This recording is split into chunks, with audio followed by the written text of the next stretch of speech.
Welcome to The Explainer. Sometimes you just need a guide, right? Well, today we're building exactly that, a reading roadmap for life. We're going to walk through 10 books that can seriously change how you see things, no matter what you're facing.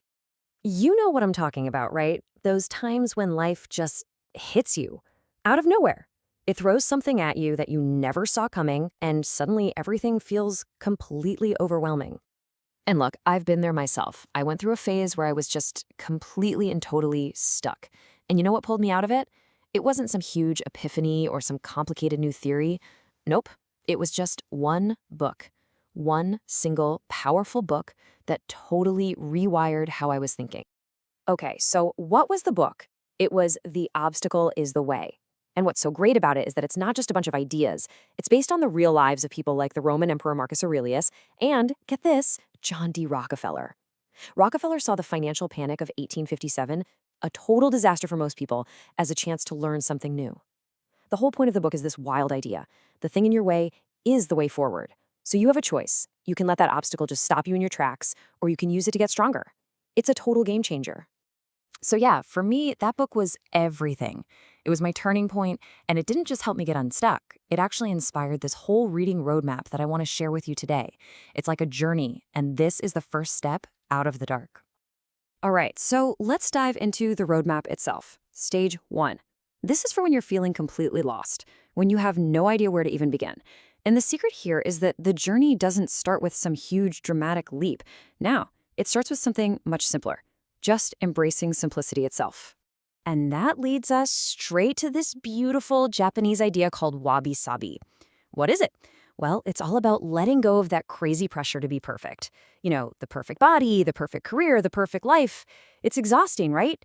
Wabi-sabi is the opposite. It's about finding the beauty in things just the way they are, flaws and all. Okay, next up, another incredible concept from Japan you've probably heard of, ikigai. There's a reason this book is so popular. It's all about finding your reason for being. It's like a Venn diagram for your life, helping you find that perfect sweet spot where what you love, what you're good at, what the world actually needs, and what you can get paid for all come together. But hey, maybe even that sounds like a lot right now, and that's totally okay. There are even gentler ways to start.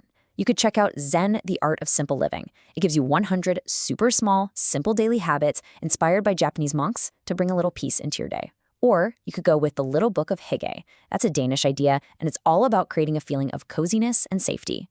Think a warm blanket, a good cup of coffee, just simple, comforting joys. Okay, so you've started to declutter your outside world. Things are a bit simpler, a little quieter. But now comes the real work. We're moving from the outside world to your inner world. It's time to face the real challenge, taming your own mind. Books like Robin Sharma's Who Will Cry When You Die are fantastic.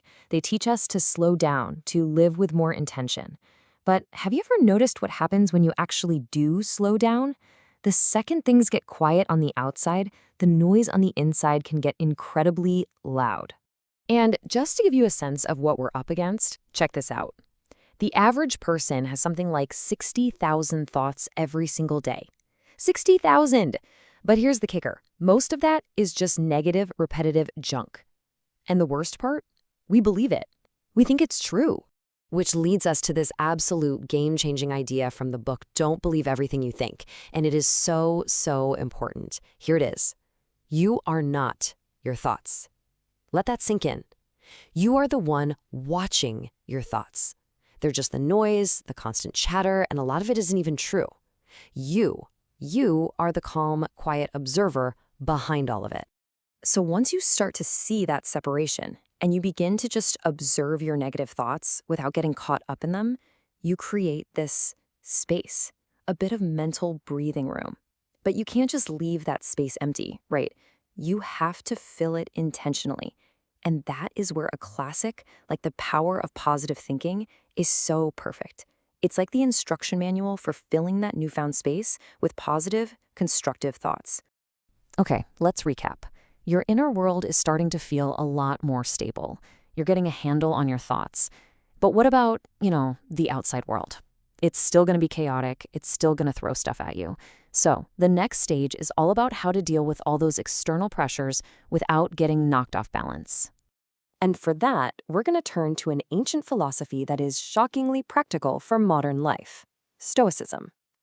Now, a fantastic no-nonsense entry point for this is The Subtle Art of Not Giving an F. The core message is pure, uncut stoicism. You have a limited amount of energy. Stop wasting it on things you absolutely cannot control. Focus only on what you can. And if you want an even simpler way to put this into practice, there's a book called Let Them. And its title is basically a 2-word mantra for saving your sanity. Is someone judging you? Let them. Do they think you're a failure? Let them. They completely misunderstand you? Just let them. Now, to be super clear, this isn't about just giving up or ignoring everything. It's not apathy. It's about being strategic. It's about realizing you don't have to explain yourself to every single person. You don't need the whole world to approve of you. It's about consciously choosing your battles and being really smart about where you invest your precious energy.